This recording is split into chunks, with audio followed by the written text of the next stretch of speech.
Hello everyone, welcome to another episode of YCFT. And today, what are we talking about? Today we're doing another horror or not. And because of the Yeah. season, it's also a little bit of Christmas movie or not. The Christmas films have officially started in this flat. Yeah, they have.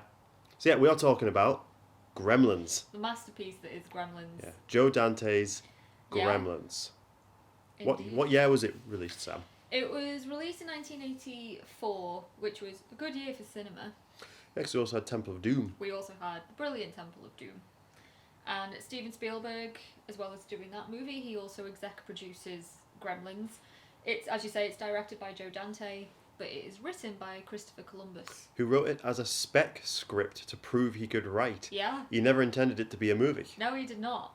And it's anyone watch him know he very famously went on to do Home Alone, Home Alone, another great Harry Christmas Potter. film. Yeah. The first two Harry Potter films. Yeah, two of the best. Yeah. Just saying. And Joe Dante had previously done The Howling. Yeah, he had. And went on to do one of my all-time favourite childhood movies, Small Soldiers. Yep. There's a lot of talent behind this film. Yeah. I'm just going to cut back to one thing I said. I've completely forgot what I was going to say, so I'm just going to waffle. Is this film a Christmas movie or not? It's not even up for debate. It is absolutely a Christmas movie. It is a Christmas film. It is absolutely a Christmas film. Yeah.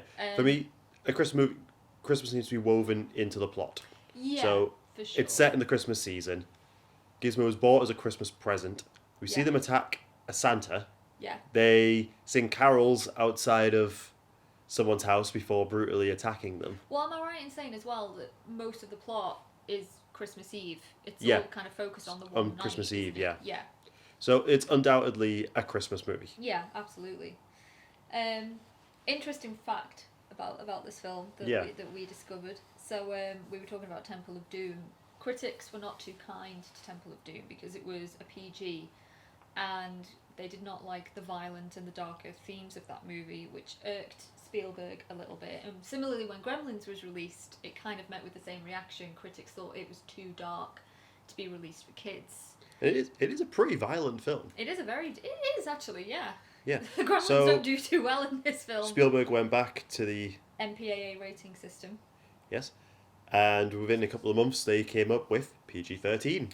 Yeah. Which is now one of the most profitable age ratings for a movie. All big blockbusters are PG-13s. But America started with that rating really because of Gremlins. Yeah.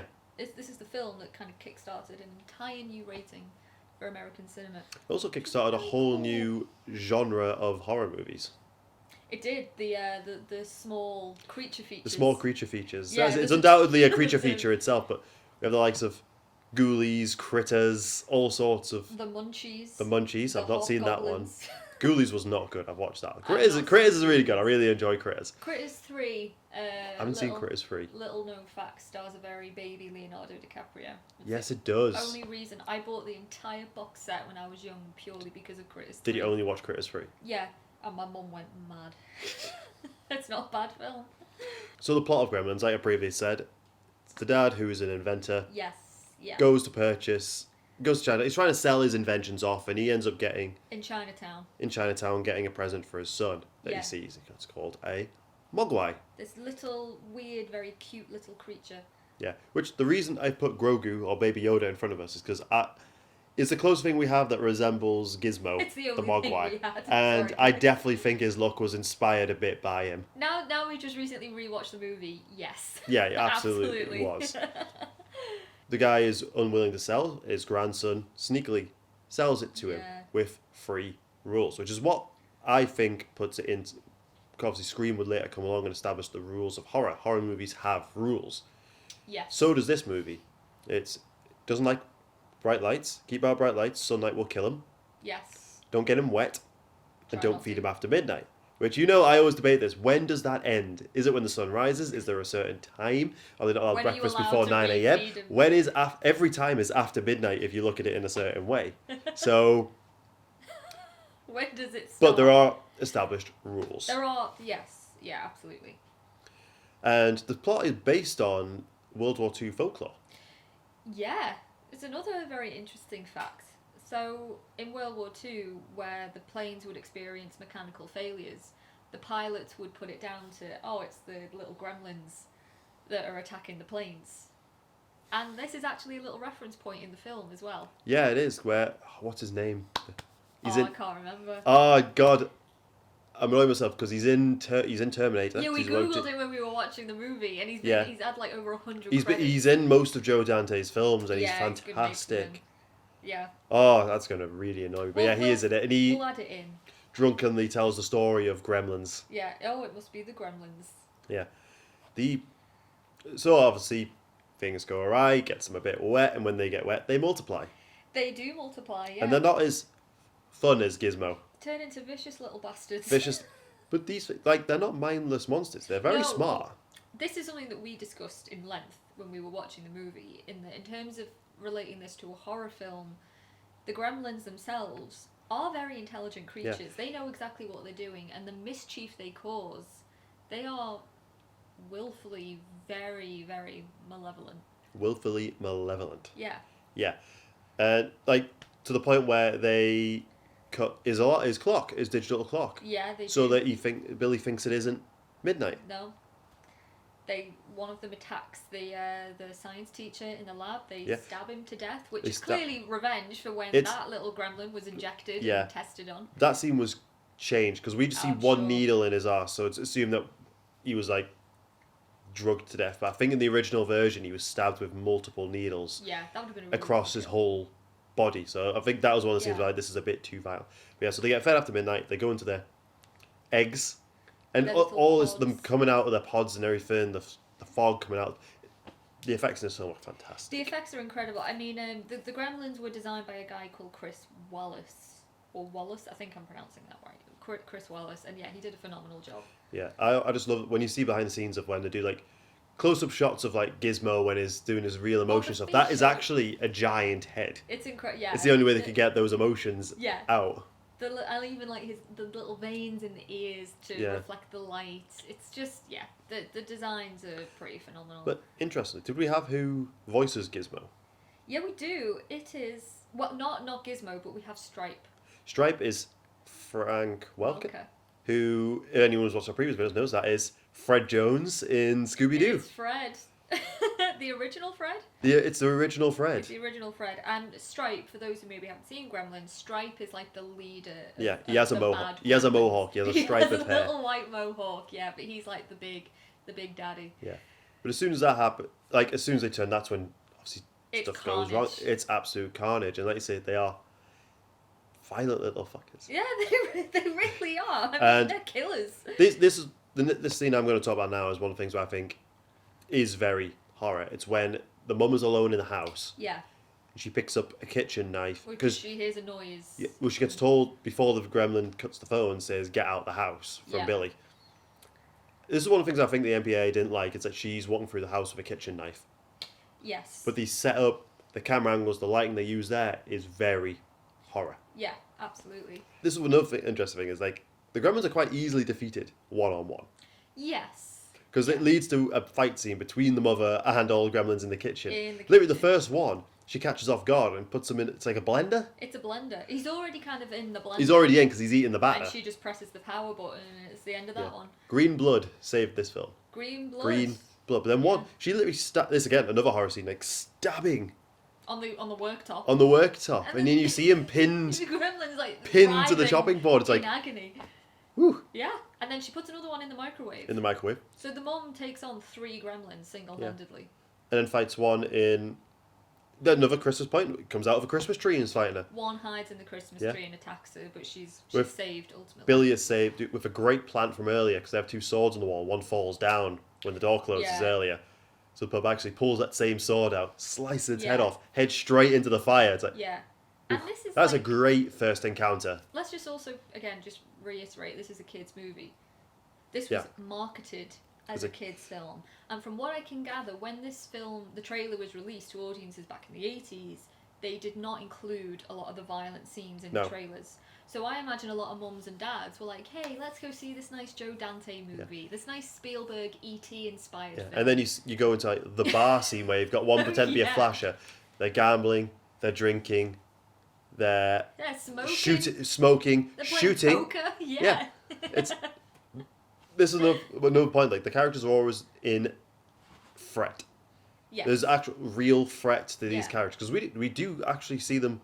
I know we see like the result of the professor killed. Yeah. But then you see the old woman Mrs. Deagle, who throughout the movie is established as a hated woman. Yeah, she's a horrible person. Like, little battle axe I think they established her as this horrible person so we wouldn't mind when the Gremlins murk her. Inevitably murk her. Yeah. What a scene it is as well. It's almost like fling her out the window from our own electric chair. It's almost like the Wicked Witch getting killed in Wizard of Oz. Yeah, it kind of is actually. Yeah, but yeah, they are pretty vicious. They are clearly very intelligent, but they have personality as well. They all have personalities, which I really like. There's a lot of comedy in this movie. Yeah. And like a lot of scenes where I think Dante's inviting us to laugh at the sheer absurdity. Yeah, like them all sat watching Snow White. They're all in the cinema watching Snow White and the Seven Dwarfs, and for some reason they all know the song. Yeah. Even though they were only born like a few hours before, they all know the song. But yeah, they're all smoking, they're drinking, they're gambling. It's just it's mayhem, but it's fun. Yeah. Do you think the pupil stage or the pupid is it pupil? Pupil, I think. Do you think that's meant to represent puberty? Probably. Yeah, because So they grow quite quick, don't they? Yeah. The one thing I always really like is because when we see the one in the college. Oh yeah. He goes yum yum, grabs the apple, but then instantly throws it away. Throws it away because They don't eat any. They partake in things that are bad for them. They like their junk food, their sweets. Yum yum. Yeah, he chooses to eat the glass over an apple. Over an apple. So that shows like intelligence, choice. They want things that taste good. Yeah, 100%. But yeah, I really enjoyed the comedy in the film. It's like a lot of the darker moments and the more violent moments. Dante's very quick to then kind of reverse that and inject it with a moment of. It's like during the finale when you got Billy's holding the baseball bat to defend himself, strike with a chainsaw. Yeah. Come on, after he's just shot him with a mini crossbow as well. Yeah. That is a real situation of threat for our lead character. Oh yeah, absolutely. I mean, but it's followed by Stripe falling down, the chainsaw dragging him on the floor and hitting his head. So we have cartoonish silliness to counteract real. Yeah. Like horrific situations, and I think that's what stops it from being like an R for violence. We don't linger on the horror. We don't linger on the violence too much. Long. He always has like a counterpoint of something silly and cartoonish. Exactly. Childlike. Childlike, yeah. And this film is quite, again, it's aimed at children. Yeah, but there's a lot there for adults to enjoy. Absolutely. I mean, in terms of is it horror or not? We also have this kind of quiet moment near the end of the movie where Phoebe Cates' character, who's like the main love interest in the film for Zach Galligan's character, she discusses why she hates Christmas. Yeah, this scene really stands out, and it's weird. This is to the point they even call out how weird that scene is in the second one when she has another situation why she doesn't like Another Day. Yeah. Because I love the second movie. Yeah, Gremlins 2 is Gremlins 2 is brilliant. But it is a very odd moment in this film. It's dark. Yeah. It's dealing with like the loss of her father. Where does it even come from? Yeah, where does that scene come from? Is that something from Joe? Yeah. Has Joe got some issues? It transpires that she hates Christmas because her father was accidentally killed in this very freak Christmas Eve accident. Yeah, dressed as Santa, falling down the chimney. Yeah, he pretended to be Santa Claus, crept down the chimney, broke his neck and died, and got stuck down the chimney, and they didn't discover her dad for a few days. And it's just so bizarre. It's bizarre. It's dark. But it's adult. It's very adult. This scene also caused a lot of problems at the time as well, because again, remember, this is a PG, so a lot of kids went to see this film with their parents, and a lot of kids who are obviously now adults said that was the moment that they realised that Santa Claus wasn't real. I love that that's the reason people kicked off about this film. That's the moment. Santa Claus wasn't real. Our Santa died down the chimney of a broken neck. So this movie kind of ruined a lot of kids' childhoods, I think.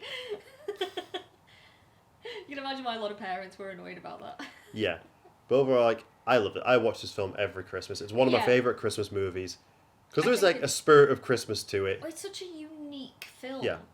It really, really is. And, like, again, I think the impact of Gremlins can't be underestimated in terms of what this I don't think spawned. any other Gremlins rip-off or inspired film has ever captured that fun, the sense of No. fun that this film has. No. And then what you have in this as well is you have characters that you are rooting for, that you're invested in. And there's a lot of, like...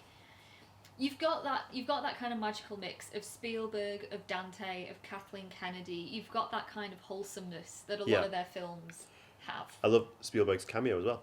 Spielberg. It's a great scene where the dad, because the dad's absent for most of the film, and I always think the dad's a very interesting character because obviously he's an inventor and he's okay. He's stuff. okay. He has good ideas, doesn't necessarily have the skill to tweaking, but they are like pretty good ideas. So he's trying his best to make the world a better place, make a better life for his family, but at the same time, it's actually a detriment to his family because Billy's having to support them all while he's doing this. Yeah. He's away at a convention, and you see Spielberg riding around on like a weird little motorized bike thing. There's a time machine in the back. Yeah, from the movie The Time Machine. And the next time you see a bunch of people around it, cut away from the other side of the conversation, cut back, and it's gone. There's just gone. I love smoke. that. Yeah. There's so many little things like that scattered absolutely. throughout this movie. Absolutely. But yeah, I mean, the fact that this is a film that's centered around a family and a very loving family. Yeah. That's Spielberg written all over it. Yeah. I also think that's Chris Columbus as well. Oh yeah, absolutely. No, to be fair, yeah, Chris Columbus. It's his story. Yeah. It is. But yeah, there's like this lovely kind of wholesomeness to the film. And I don't know, you probably did realise, but there's a lot of what seem like matte paintings as well, you know, like for the backgrounds and stuff. Yeah. And that, again, it just kind of adds to that like little idyllic, small town sort of feel. Yeah. Which I always really like. What I really like is the puppetry especially, it all stands up really well today. Like, you can't fault it. You can't fault like you can tell when stuff's aged, but it looks really good. It's brilliant. I mean, you know, at the spoilers, at the very end where Stripe is ultimately defeated, the scene where he kind of jumps out of the little fountain. It's very Hellraiser, I think. It's very Hellraiser, but when he's kind of this bubbling, melting mess of pulp, and that's the weird thing is, it's still making noise when it's still liquid. alive. It's still alive. It's still partly alive. Yeah. I like to think we haven't ruined this film too much by going over specific scenes. No, chances are people will have seen Gremlins. Going to the main topic of this, is it a horror or not? And we did debate this for a while. I think we kind of have differing opinions on this. Because I kind of landed on it isn't. Because I think there are scenes that are undoubtedly horror. I think it borrows a lot from the genre. Yeah. It's definitely a black comedy. Yeah, but I think the level of silliness that counteracts the serious moments, for me, is enough to take it out of the genre. But you were saying that with undoubtedly being a creature feature, that is part of the umbrella genre that is horror. So it kind of is, but also kind of isn't. I think if I had to call it, for me, I would say, yes, it is a horror. It's a comedy horror, and it's also a horror that's aimed at children, hence why it's quite tame. Yeah. But it's only tame by a small amount. Realistically, there's only 2 deaths in this film. One we see off camera, one is on camera. Yes, but the gremlin death scenes themselves are gruesome. Are very gruesome. Yeah. Yeah. I would ultimately say it is, and yes, it is a creature feature. Creature features are undeniably a subgenre of horror. So whilst it has comedy, whilst it has moments of silliness, and it is cartoonish, as you say, I would still put this as a horror film. Yeah. It's definitely a gateway. Gateway for kids. Yeah, it's a brilliant gateway. Going up from watching Gremlins, I then went on to watch Critters. Yeah. And from Critters, I ended up on Tremors. Yeah. Like, away from the small monsters onto the big monsters. Like, going back to the rating thing, it's a PG-13 in the States. It's like a 12A over here. So it's 12. Because I'm pretty sure I had it on DVD once, and it was a 15. I don't know if that's maybe changed over the years. I'm not sure. It's hard to tell because things change like that all the time. But I know like a 12 or a 12A. Yeah. Well, we don't really have 12 anymore. It's just 12A. Just 12A, yeah. That's basically PG-13. But sometimes in the States, an R rating over there can make it down to a 15 over here. Yeah. I would agree though. Like it's a fantastic entry point for kids. looking for horror. Even, you know, someone who's maybe not big on horror, but It's like if you want to put on a Christmas movie for someone that's not massively into Christmas films, it's a fun it's fun. film. Yeah. I mean, like, But it's like if you took Christmas out of this film, a lot of the heart would go. yeah, I agree. But yeah, Gremlins, wickedly mischievous Wickedly mischievous. little shits. Go watch it. Yeah, go watch it. If you haven't now. like, Watch if it you for honestly, if you Christmas. haven't seen it already, it's like, come on. Yeah. It's been out for so long. Yeah. Watch it over Christmas. Watch it before Christmas. I feel like we'll definitely do a video on Gremlins too. Yeah, I need to rewatch it because I don't remember it too well. But It's, I remember that is not a enjoying it. Christmas movie. It's a weird parody of cinema in general. Yeah. And it's a very, very clever movie. I don't think it was appreciated at the time, but is today. People More love it today. fondly looked at, as is the way with a lot of films from back then. Yeah. Finds favour over time. Yeah. That's it. Thanks for watching, everybody. And we will see you in the next one.